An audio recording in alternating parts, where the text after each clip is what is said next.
Crowds did not panic all at once. First, they lost the space to turn. The low waterfront route had been dressed up to look safe, the way bad plans usually were. Temporary arrows leaned from plastic stanchions. A loudspeaker over the snack tents coughed out pieces of direction, half swallowed by coastal wind and the deep, steady groan of thousands of people moving away from the stadium. Salt hung in the air. So did damp wool, hot rubber, spilled beer, and fried oil from the vendor row behind them. Maren Ives stood at the left edge of the lower route, near the harbor rail, where field route people stood when paper stopped being useful. The wall ran beside her, dark and slick below the metal. To her right were the snack tents and the crowd marshals. Ahead, the path tilted down along the water and narrowed at the worst possible place. No turn pocket, no real shoulder, no clean place for a frightened parent to step aside. Her right knee had started its low, mean throb 20 minutes earlier, the old warning pulse under the brace. She had ignored it. A knee could complain all day. A crowd only gave you a few minutes before it stopped being people and turned into weather. The wind off the water shoved cold into the seams of her jacket and pushed the speaker noise sideways. Every order arrived late and torn. Maren had worked enough routes to hate that sound. It meant people would start trusting the person nearest them instead of the voice overhead. A route that could not reverse was not an evacuation route. It was a chute. Maren saw it before the crowd did. Shoulders locked, hips trapped, parents twisting only from the neck because their feet had no permission left. The official arrows still sent families downhill. The loudspeaker still called the lower path clear in a voice confident enough to be dangerous. Tavi stood at Maren's left boot, a dark Dutch shepherd shape against the gray glare, not barking, not lunging, just reading pressure through her body the way trained dogs did when humans got too proud of paper. The black braided nylon lead, 4 feet of it, gave one hard tremor into Maren's palm. Tavi lowered her shoulders. Not much. Enough. Maren shifted with her, eyes moving past the orange vests, past the crowd marshals trying to smile at people who no longer had room to slow. She marked the line in her head. Rail on the left, vendor carts behind. No turn pocket ahead. Soft barrier at the inner edge. Too many shoulders feeding the same narrowing throat. Then she saw the locals. 3 vendors with handcarts, heads down, saying nothing, rolled their wheels against the flow toward a warehouse alley marked private. They were not panicked. Worse, they were sure. A stroller wheel jammed. 2 teenagers stopped laughing. An old man turned his shoulders and found no turn left. The route was still moving. So was a drain before it clogged. The boy came loose like a button torn from a coat. 1 second he had a woman's sleeve in his fist. The next, the crowd's shoulder line folded between them, and Otis Price spun sideways, small enough to vanish below the adult elbows. Elowen Price reached for him and got a stranger's backpack instead. Her mouth opened. The scream came late, thin and useless against the bodies. Tavi dropped lower at Maren's boot, the lead snapping tight through the heel of Maren's hand, muscles speaking through nylon. Maren moved before the thought finished. She drove her left foot into the slick strip beside the rail and shoved her shoulder into the seam of the crowd. Not hard enough to start a fight, just hard enough to steal 6 inches. 6 inches mattered. 6 inches was a doorway if you paid for it. Her right knee flared white and ugly when she twisted. She put the pain somewhere behind her teeth, reached down, hooked Otis under one arm, and pulled him out of the squeeze as the plastic barrier beside him sighed and began to split at the seam. Otis hit the wet pavement on his knees, coughing, furious, alive. Children hated being saved when it looked too much like being grabbed. And Maren did not waste time asking him to understand. She set one hand between his shoulder blades and turned him toward Elowen, who stumbled through the opening, with her face gone pale and ordinary in that terrible way faces got when the mind arrived late. Tavi stood across the gap, head low, ribs working faster now, holding the edge without a sound. Maren looked back down the route. The locals were nearly gone into the warehouse alley. More families were still obeying the arrows. The loudspeaker repeated the same broken sentence about the lower waterfront being open. Open. Nice word. Lots of things were open before they ate you. Her knee pulsed under the brace. She flexed her fingers around the leash and felt Tavi's tremor there. Not fear, exactly. Not certainty either. A warning. A bad one because it had no shape yet. Then a woman in a mud-spotted field jacket stepped out near the seawall, planted an oil-dark boot beside a concrete joint, and looked straight at Maren. Tamsin Tran did not wave. She pointed down. Tamsin Tran did not waste breath on hello. She drove the heel of her oil-stained boot into the concrete joint beside the low seawall. Once, then again, each strike making a dry, ugly note under the wet slap of harbor wind. Not a crack. Not exactly. More like the pavement had a throat, and something hollow sat beneath it. Mud-dark water pressed up through the seam after the second hit, thin at first, then thicker, carrying the sour mineral smell of old tide and trapped sand. Maren kept one hand on Otis's shoulder until Elowen had him fully, really fully, not just by the sleeve. Tavi stood close to Maren's left leg with the leash still too tight. Her mouth open now, breath controlled but quicker than it had been before the boy came loose. The crowd kept moving behind them. Crowds had a gift for continuing straight through evidence.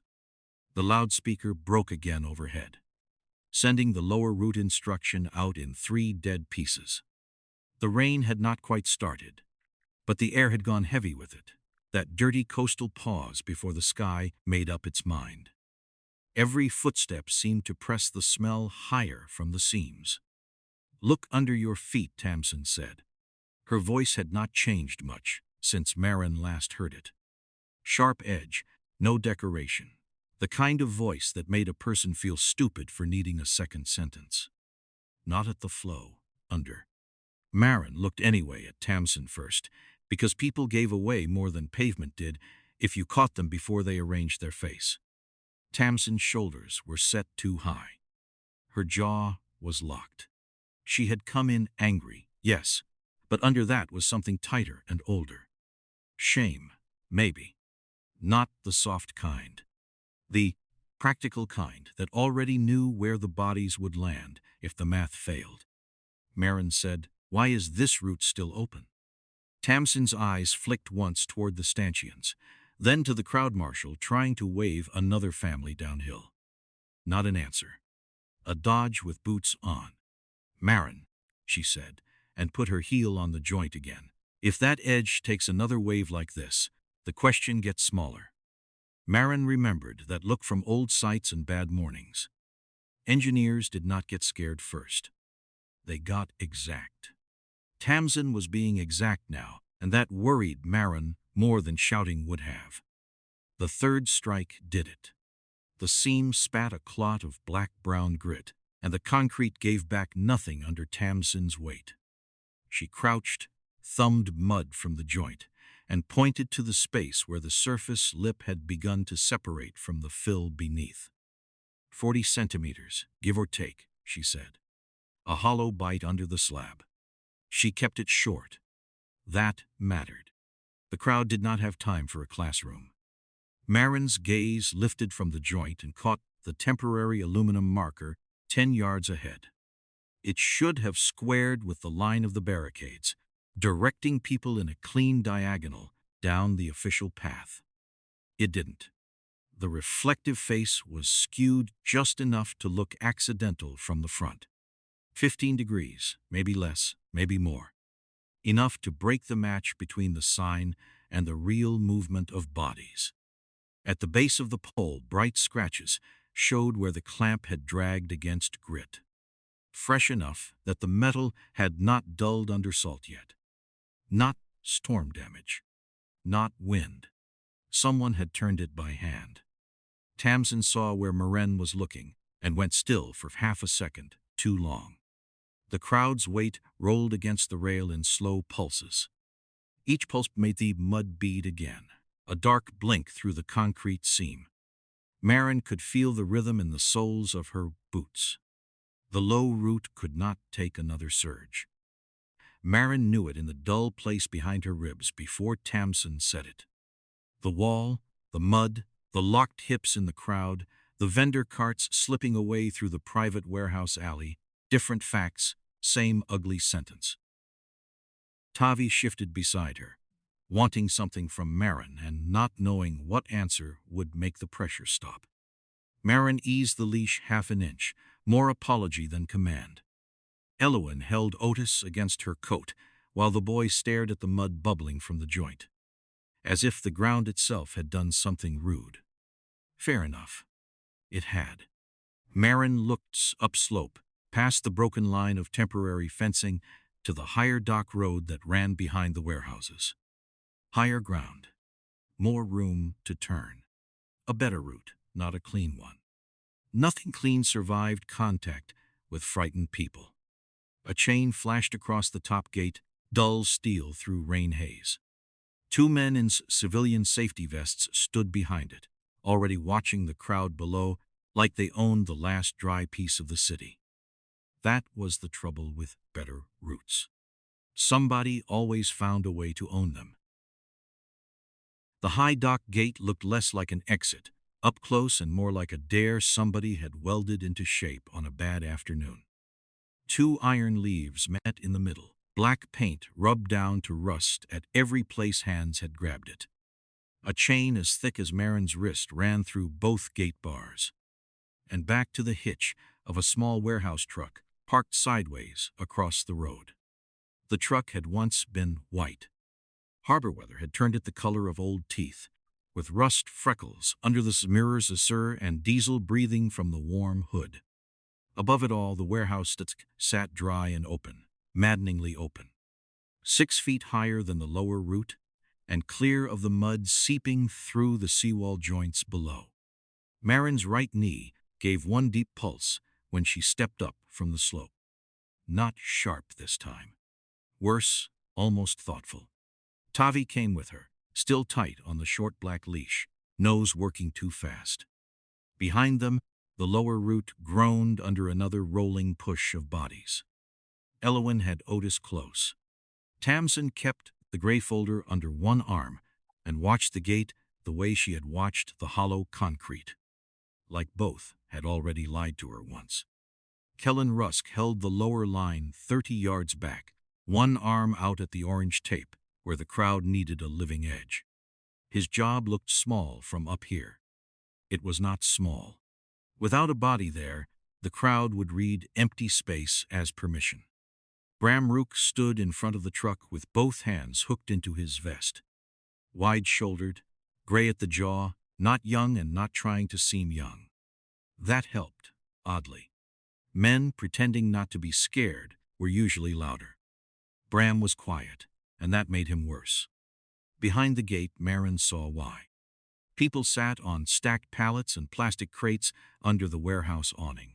Older women in stadium ponchos. A man with a portable oxygen unit between his knees. 2 children wrapped in silver rain blankets. Dock workers with faces gone flat from waiting. 40, maybe 60. Enough to make any easy answer stupid. 2 of Bram's vest men held the inside edge with their bodies, not weapons, just shoulders and weight. One stood beside a folded temporary marker bracket leaned against the warehouse wall. Fresh scrape marks shone near the clamp. He looked at it, then away, and Maren filed that with the aluminum sign below. She did not have time to open the drawer. Open it in groups, Maren said. 10 at a time up the right edge. We can split pressure before the lower wall goes. Bram looked past her, down toward the crowd, then back at his people. This warehouse deck is the living line for 40 old people behind me. I open that gate wide. The bottleneck splits, and the crush kills everyone inside. He did not sound cruel. He sounded like a man guarding a lifeboat with a pocket knife and bad math. Tamsin muttered, "He's not wrong." Maren hated that. The truths were stacking up loose and sharp. The smell hit Tavi before the next surge did. Trapped, sweat-baked under plastic rain ponchos. Old diesel from the truck. Faint copper from scraped hands along the barricade rail. Too many signals, all stacked on top of one another until the air became a dirty wall. Tavi's head snapped right. The leash went hard, not a clean pull, more like a whole question yanked through Maren's palm. Maren read the body before she read the air. Low shoulders, hard line, quick breath. A pocket of vulnerable people behind the gate.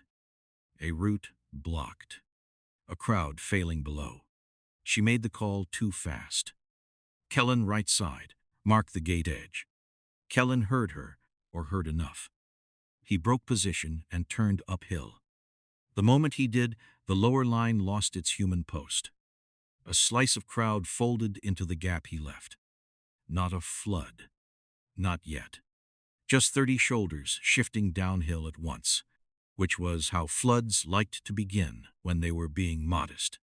Maren saw it too late. The lower toot took the extra weight and answered with a sound she felt through her boots.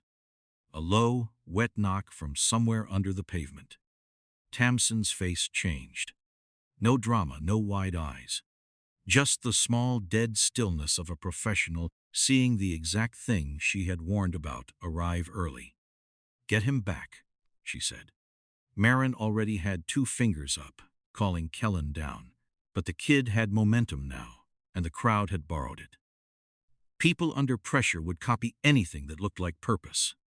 Tavi pulled again, harder this time, still wrong, still caught in the stink and heat around the gate.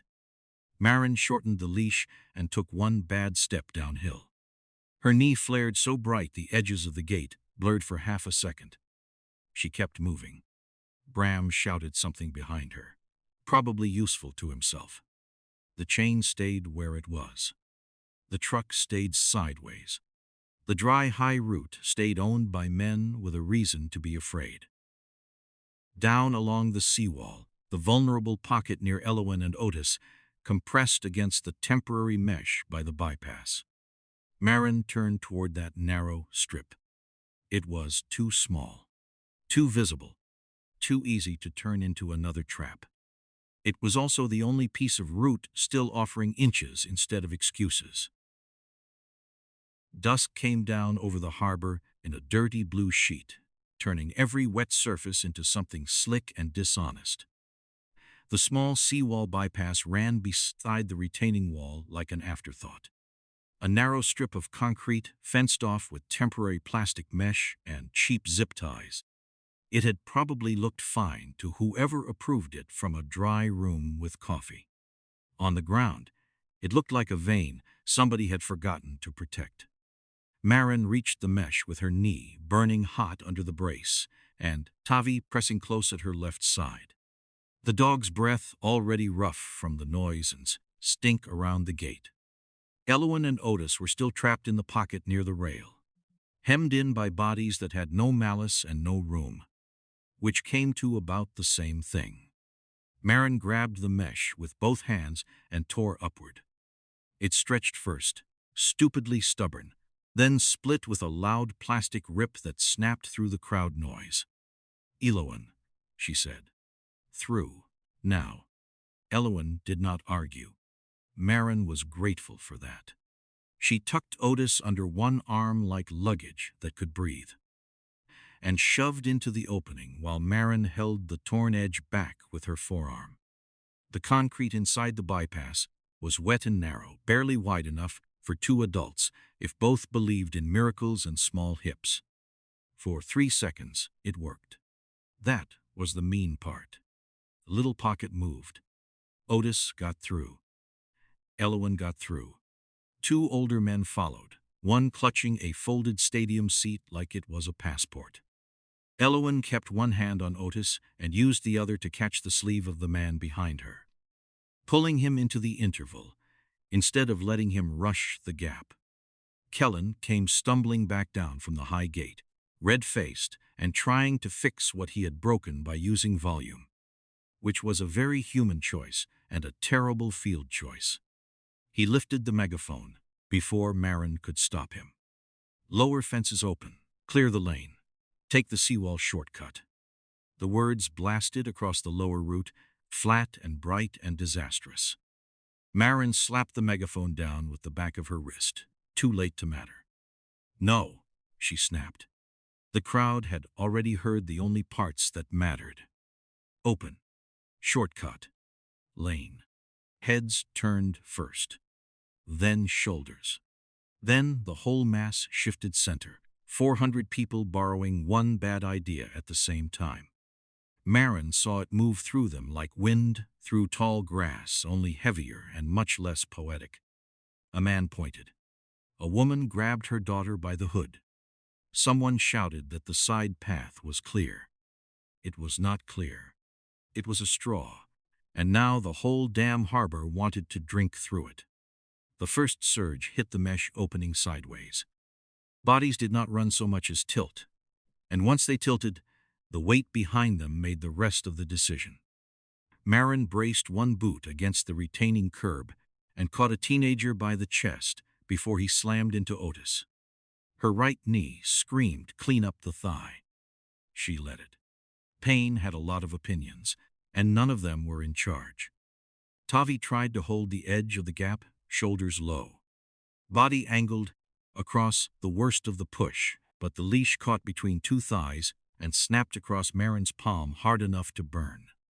Tavi's head jerked. Not fear. Friction. Pressure. Too many legs, too much heat, too much shouting bouncing between the wet concrete walls. The bypass amplified everything. Breath, shoes, plastic tearing wider, the flat slap of hands against the wall. Elowen pressed Otis against the inside rail and shouted Maren's short commands back at people nearest her. Not perfect, not pretty, but useful. Slow feet, shoulders open. Kellen lowered the megaphone like it had burned through his glove. Maren shoved him toward the torn mesh. Hands, not voice, hold the edge. He dropped the speaker and grabbed the plastic with both hands. The bypass filled to its limit in less than a minute. The narrow lane took the first small group, then the second, then refused the third by turning every body into a plug. Nobody meant to crush anyone. That was the old comfort people reached for later, after the reports and the photographs. Nobody meant it. Physics never cared. The retaining walls sweated with mist. Shoes slipped in the mud film. Tavi's lungs began to heave, her ribs pumping hard under the dark coat, breath coming rough now instead of controlled. Maren felt the dog's fatigue through the leash as a loss of clean signal, like a radio filling with static. The animal was still working, still brave, still there, and that was exactly the problem. Living tools broke if you used them like tools for too long. Maren looked back toward the low route and saw the crowd still bending toward the torn opening, copying success after it had already turned into danger. Tamsin pushed through to the outside edge, eyes on the wall, mouth tight. "This won't carry another wave," she said. Maren had known that. Hearing it was worse. The shortcut had saved the people in front of her. Now it was becoming the next thing that could kill them. Heat came up from the seawall stones like the harbor had hidden a stove under them and forgotten to mention it. 38 degrees, maybe more where the dark rock held the day, and every step pressed that stored burn into Tavi's pads. Smoke from a food cart fire, thin but mean, drifted low along the retaining wall and mixed with sweat. Wet concrete, diesel from the dock truck, and the sour breath of too many people packed into too little lane. Tavi's breathing went short. Not tired, short.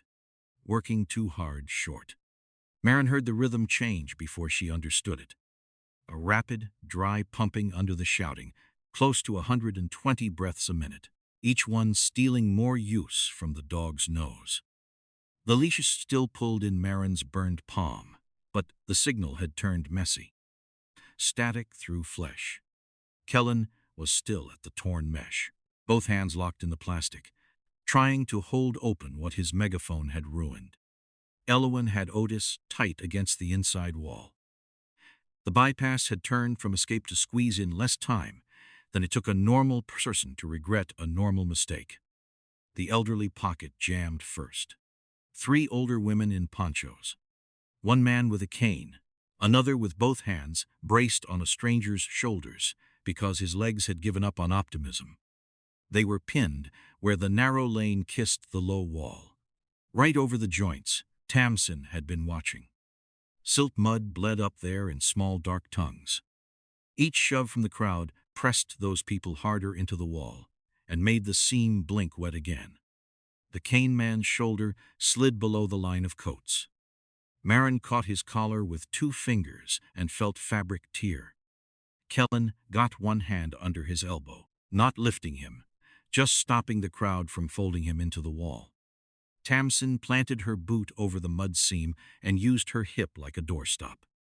Maren pulled the leash once, not hard, just enough to ask Tavi for shape, for direction, for one clean piece of working dog truth. Tavi tried to give it. That was the awful part. The dog lowered her head, inhaled, flinched from the smoke, and stepped wrong. Tamsin's hand clamped onto Maren's shoulder with the grip of someone stopping a fall or starting a fight. Stop pulling her, Maren. Her pads are cooked. Look at the lane in front of you. The dog is done. Maren turned on her, half heat, half shame, but Tamsin didn't let go. The old guilt rose ugly and fast. Not the whole memory. Just a shard, a paper route sheet under a clip, arrows clean as church windows. Maren's thumb smearing rain across the ink while someone behind a locked rail shouted that the corridor had no way back. A map had failed her once.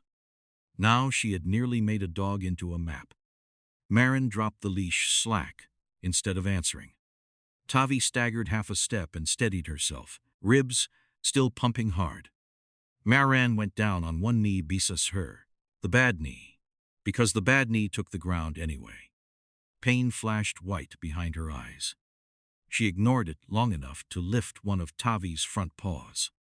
Sand had stuck between the pads, hot grit packed into the damp fur. The skin looked raw at the edges. Not ruined. Not yet. Close enough. Maren let the paw down and slid her hand up Tavi's shoulder, feeling the tremor there. Back, she said, low, and meant it for the dog and herself both. The leash stopped being a question.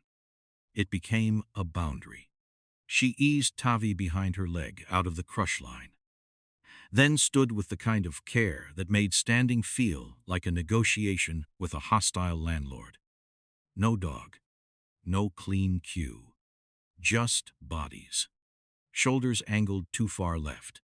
Hips twisted toward the opening. Feet stuttering at the mud seam. The elderly pocket was not moving with the crowd anymore. The crowd was moving through them. Maren saw the next shove before it landed. She put her body into the lane and raised one hand. Hold, slow feet, eyes here. For a few seconds, the line listened to her body more than her voice.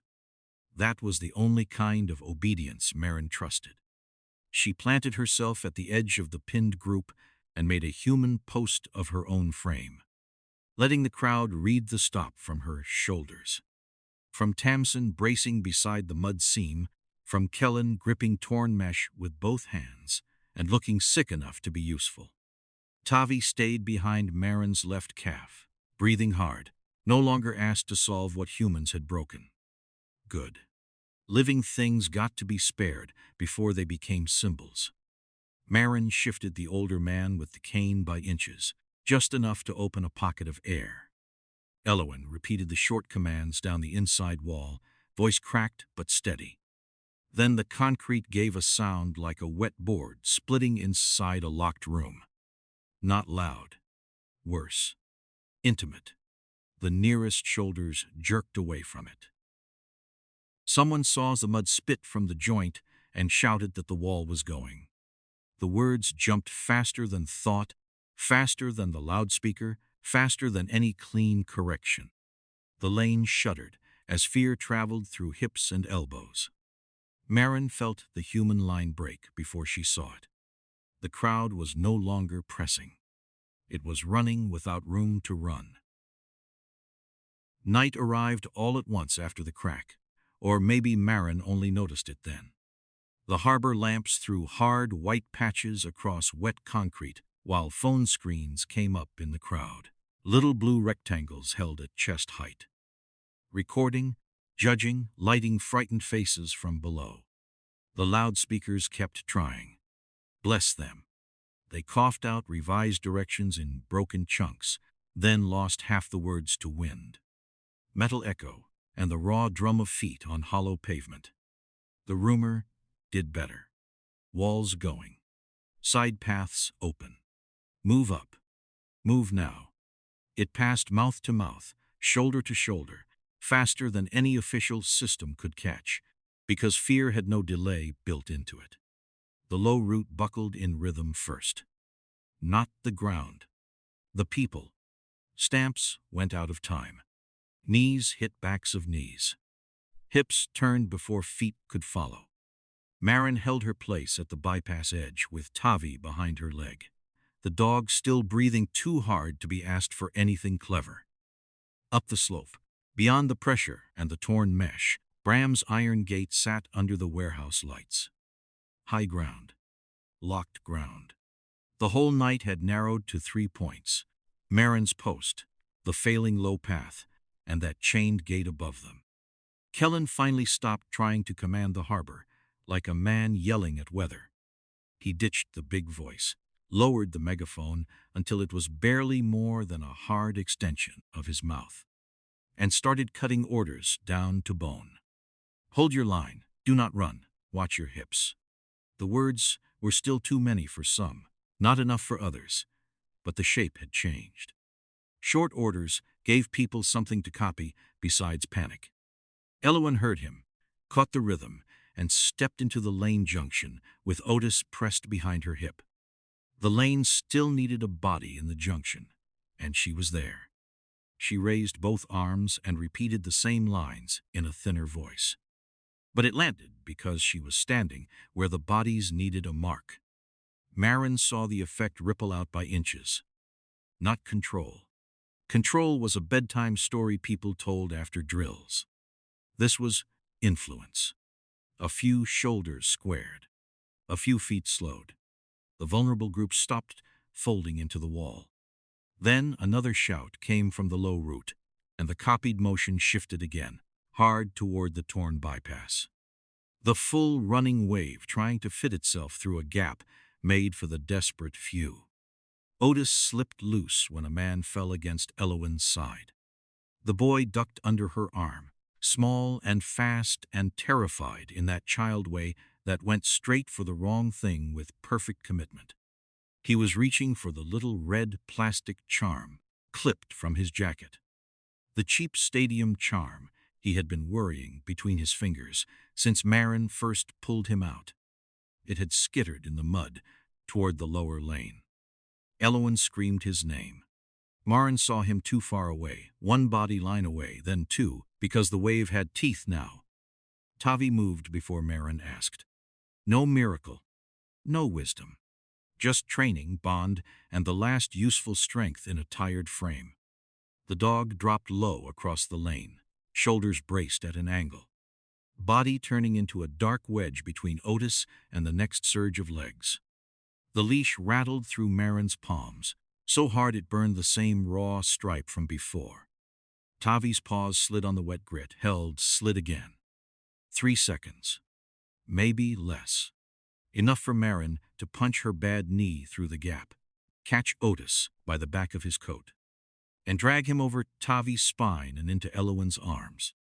A boot struck the wall where his head had been. Somebody cursed. Somebody cried. The wave kept coming. Otis came back sobbing and furious, clutching the red charm like it had justified the entire stupid expedition. Elowen folded around him, then straightened at once, because the lane still needed her arms. Good. Fear with a job. Maren bent just long enough to touch Tavi's shoulder. The dog stayed low, ribs hammering, eyes half narrowed against smoke and heat. Done meant done. Maren shortened the leash and pulled Tavi behind the human line. Not as a tool now, just as one of theirs who had spent too much. The low root gave another hollow knock below the footstamps, and this time even Kellen heard it. His face drained. The official lower lane could not take another human cycle. That was no longer a theory, not Tamsin's gritted warning, not Maren's ugly instinct. It was clearing itself in mud, sound, and the way everybody kept trying to flee downhill, because the only better route staged chained above them. Maren looked past Kellen, past the torn mesh, past Tamsin's set jaw, to Bram's iron gate. The truck still blocked it. The men behind it still watched. Maren set her weight carefully, bad knee first, and started uphill. If Bram would not open the high route for mercy, fine. Mercy was overrated in a crush. She would make him open it for survival. The climb to Bram's gate felt longer than it had any right to feel. It was not far, maybe 30s from the torn bypass to the warehouse road. But distance got strange when a bad knee was bargaining with gravity, and a crowd was trying to turn itself into a machine behind you. Maren took the slope with her left side doing too much of the work. Tavi tucked back with Kellen's line now. No longer part of the push. Good. The dog had bought her last 3 seconds, and Maren was not going to spend the animal twice. Tamsin came up beside her with the gray folder still pinned under one arm, hair whipped loose, boots sliding on grit and mud. Above them, the iron gate rattled in its frame. The small warehouse truck still sat sideways behind it, chain looped from the hitch through the bars. Bram stood on the dry side, both hands up now, not surrendering, just bracing the air as if the air might listen. Behind him, the people on the deck had risen from their crates. The old man with the oxygen unit had one hand on the rail. The children in silver blankets had stopped moving. Even fear, when it got crowded, learned to be quiet. Near the truck wheel, the folded temporary marker bracket lay under a pallet strap. Bram's eyes flicked to it when Maren looked down. One of his men shifted a boot in front of it, too late to hide the fresh scrape at the clamp. Maren did not point at it. Not yet. Move the truck, she said. She had no breath to decorate it. Bram shook his head before she finished. I told you what happens if I open wide. Then don't open wide. Tamsin pressed both palms against the gate and looked past Bram, not at him, at the warehouse wall behind his people. The crowd below hit the slope in a low, ugly roll, not running clean, more like falling uphill in pieces. Your wall isn't separate from the lower route, Tamsin said. That pressure shifts. It comes through here. Bram's mouth tightened. He looked down once. That was all. Maren saw him do the math and hate every number in it. Still, he held the chain. Human beings loved a line they could see, especially Sussusker's invisible one was already breaking under their shoes. Maren set her shoulder to the gate beside Tamsin. The iron was cold through her jacket, slick with salt. Bram, she said, your people are already in the same crush. You just have better lighting. He leaned in from the other side, close enough that she could see the wet shine in his beard. You think I don't know that? He said. You think I'm playing king of the dock? The first heavy surge hit before anyone could answer. 400 bodies did not arrive as one wall. They arrived in wrong rhythms. Elbows, bags, shoulders, one person dragged by another. A man slipping and taking 6 strangers' balance with him. The pressure drove into Maren's back and through her shoulder into the gate. Tamsin grunted beside her. Bram shoved from the other side, trying to keep the bars from whipping inward and cutting his own people down. Maren felt the gate through her shoulder first, then her teeth. Not sound. Vibration. The kind that told a body the thing in front of it had stopped being a barrier and started becoming shrapnel-shaped trouble. The truck lurched half an inch. The chain snapped tight. The main bolt gave a sound like a metal throat clearing before a scream. Then the rusted thread stripped. Not gracefully. Nothing useful ever failed gracefully. It tore with a flat, tearing shriek, pins jumping in their sockets, red rust spitting out like dry blood. The left gate leaf bent inward just enough to make a narrow gap, not quite a yard wide. Maren shifted to block the crush from taking it all at once. The sheared edge caught her right leg as the gate kicked. It sliced through her protective trousers with a hot, bright line along the calf. For 1 second she felt only impact. Then wet heat ran into her boot and her knee folded with the insult of being asked to do one more thing. She did not go down. Petty victory, but people built whole lives on less. Maren jammed her shoulder harder into the gate and let Tamsin take the inside angle. Bram saw the blood. He saw the gap. More importantly, he saw the wave below recoil and gather again, heavier, dumb with fear, aimed straight at the structure he had thought he controlled. The warehouse wall behind him gave a small shudder through the rail. His guard line looked back at the people on the deck. That was the first break in him. Not guilt. Not mercy. The moment his protected side stopped looking protected. The structure convinced him before Maren could. Bram turned and barked at his people to pull back from the deck edge, then slapped the truck's hood twice for the driver. The engine coughed, but did not move far. There was no room for heroics, just ugly inches. If that lower wall slides, the whole damn platform unzips. It takes my wall down with it. 10 at a time, Ives no more. Maren nodded once because nodding cost less than speaking. Tamsin pointed past the gap, down toward the patched strip by the seawall bypass.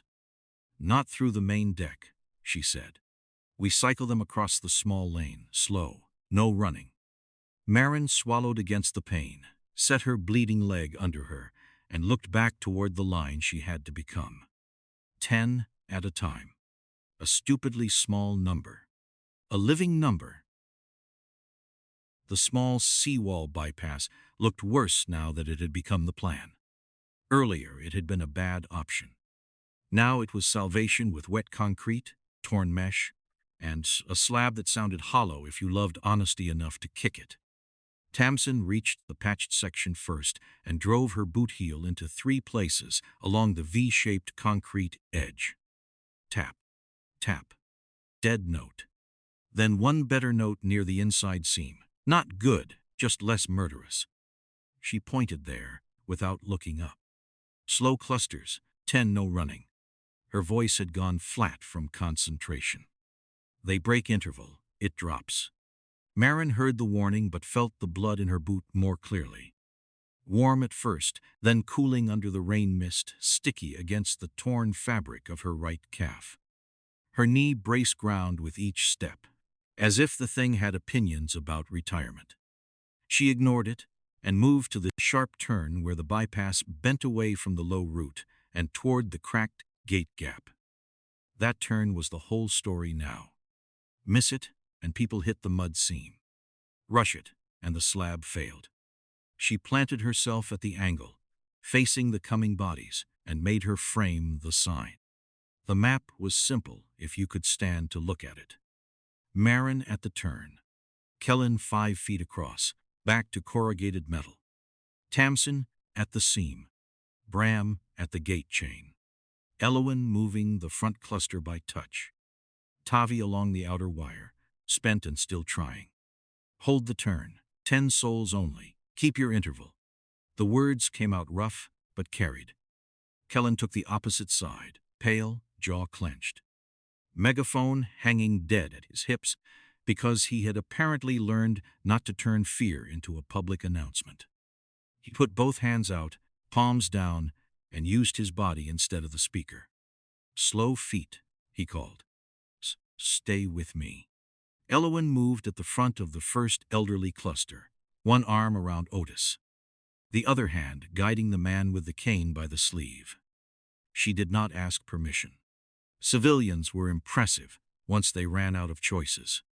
Behind them, Bram worked the truck chain in short openings, not wide, never wide, letting the first 10 step out from the warehouse side into the lane. His men held the rest back with their own bodies, and for the first time that night, their fear pointed in a useful direction. Tavi, still spent, lowered herself along the outside soft wire line, chest against the sagging barrier. Not pushing, just marking the edge so weak legs did not drift into the mud-dark seam. The first cluster moved like old machinery. Slow, stubborn, full of noises nobody had time to name. Shoes sucked at the wet grit. The patched slab gave a dull thump under each step and held. Maren counted by shoulders, not numbers. A woman in a plastic poncho. The K-9. 2 dock workers carrying the oxygen unit between them. Elowen at the turn, steadying Otis with her hip.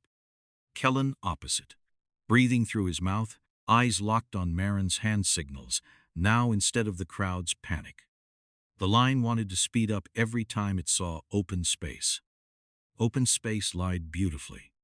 Maren cut that lie down with her body, stepping to the turn whenever the interval shortened, letting the pain flash up her calf and settle behind her teeth. Hold slow, eyes forward. Kellen caught the next man by the sleeve before Maren had to point. "Back half step," he said. "Give her room." His voice cracked, but the interval opened. Elowen did not pull people forward anymore. She checked them back, one coat at a time, forcing fear to wait its turn. Bram let the chain slide another foot, then stopped it. His jaw flexed. He hated the pace. Everyone hated the pace.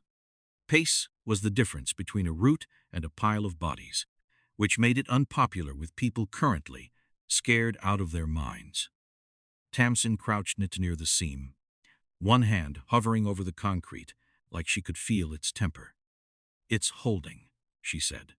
Then, because the world had no manners, barely, the 10th person cleared the turn and stepped onto the higher strip beyond the bypass.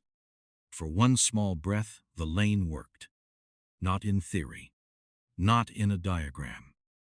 It worked because Maren stood bleeding at the angle, because Kellen held the opposite post, because Elowen dragged fear into rhythm, because Bram opened the chain only as far as he could stand, because Tavi kept her tired chest against the wire and made drifting bodies choose the lane instead of the mud. The line existed because every living post did one small job and did not quit. Maren almost let herself believe in the next cluster.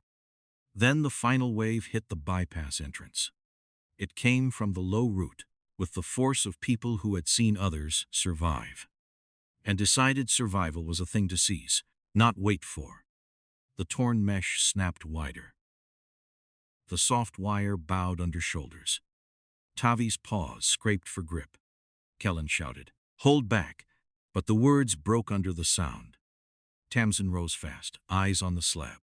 Bram slammed his shoulder into the chain to keep the gate from vomiting everyone through at once. Maren felt the living line stretch, felt every post in it threaten to pull free.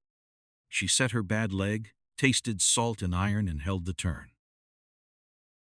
The final wave did not hit like panic. Panic had a face. This was weight with no face left on it. The torn mesh snapped out from the post and slapped Maren's shoulder as the lower crowd drove into the bypass entrance. The soft wire bowed until Tavi's flank slid against it. The dog, trying to hold the outer edge with paws that had already spent everything the stones had taken from them. Maren felt the turn bend through her body. Bad knee, cut calf, brace grinding, boot slipping on grit. Fine.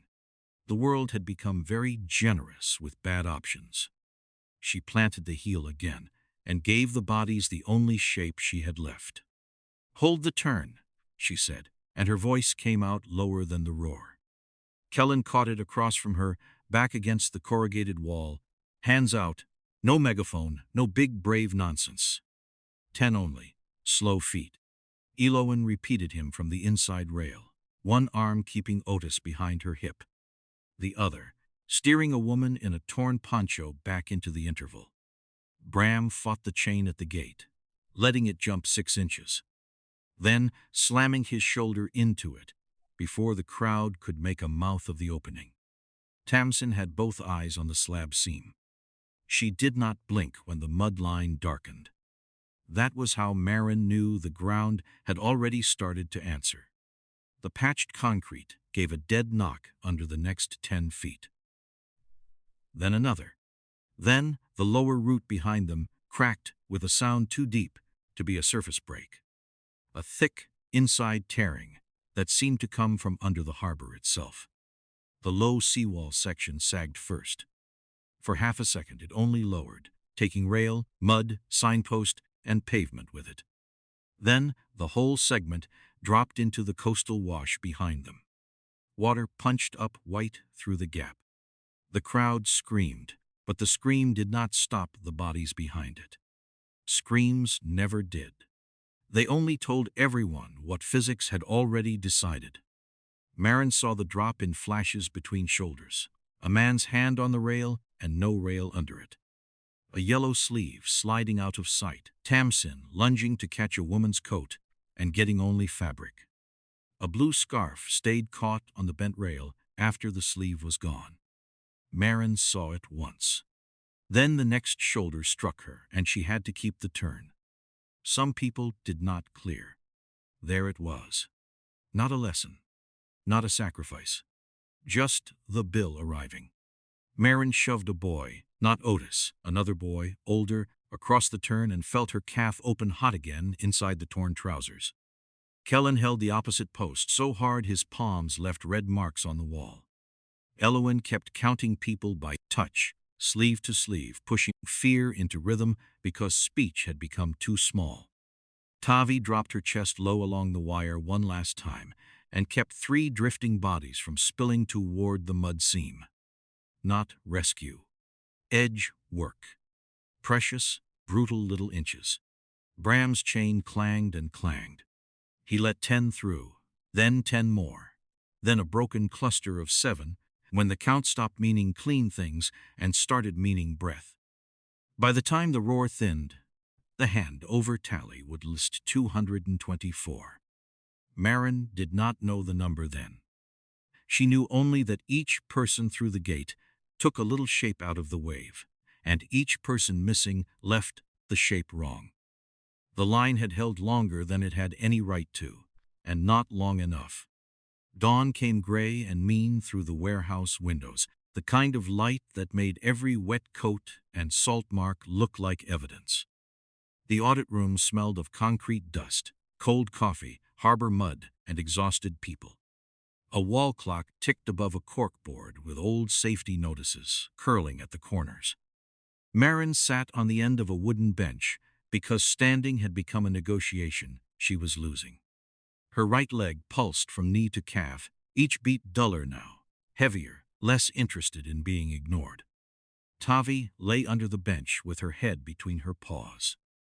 Stone dust clung to the dark fur along her chest. The pads of her feet were scraped raw in light patches, not dramatic, not clean, just used past sense. Her breathing filled the space under the bench in hard pulls. Maren kept one hand dropped low enough to touch the dog's shoulder and did not look at the hand afterward. It had blood and grit on it. Tamsin stood near the table with her folded drawings and the gray plastic folder, both stained at the corners from seawall mud. Bram was by the far wall under the eyes of 2 security men, one sleeve torn, jaw set, no longer owning much of anything. Elowen sat with Otis wrapped in a warehouse blanket, the red plastic charm clenched in his fist. He stared at the floor tile and kicked one heel softly against the bench. Because he was a child and still had the nerve to be alive. On the far end of the room, an empty blanket lay over the back of a chair. Someone had put it there and then found no one to give it to. Then Sorrel Dane came in with a handheld field terminal, rain on her black jacket, and the quiet of someone who had arrived too late to save anyone, and exactly on time to count the damage. Sorrel did not raise her voice. She did not need to. The room had no more room for noise. She scanned the credential tags one by one, the terminal giving a red sectioned-level flash against the salt-clouded window. Maren watched the light touch Tamsin's folder, Bram's vest, her own field credential clipped at her chest. Sorrel tapped the screen with her thumb. All evacuation records, route changes, terminal entries, and handover notes are under legal hold as of now. No one argued. That helped nothing, but it did save time.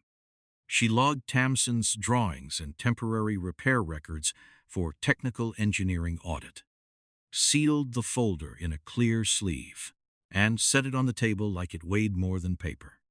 She informed Bram that shifting the temporary route markers and moving the aluminum sign would be referred for prosecution. He looked down once, not ashamed enough, not surprised enough. Human proportions, then. Sorrel stopped in front of Maren last.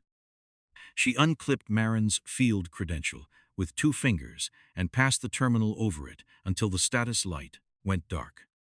The handover register lists 224 living souls, but this incident ledger suspends your field status immediately. Maren Ives. Maren nodded. One motion. No speech. There were sentences she could have used, all of them cheap. Sorrel looked down at Tavi and added that the dog was removed from work, pending review and recovery. Tavi only breathed. Out past the glass, the harbor wind pushed salt against the window in thin, dry taps. The room listened to it because there was nothing left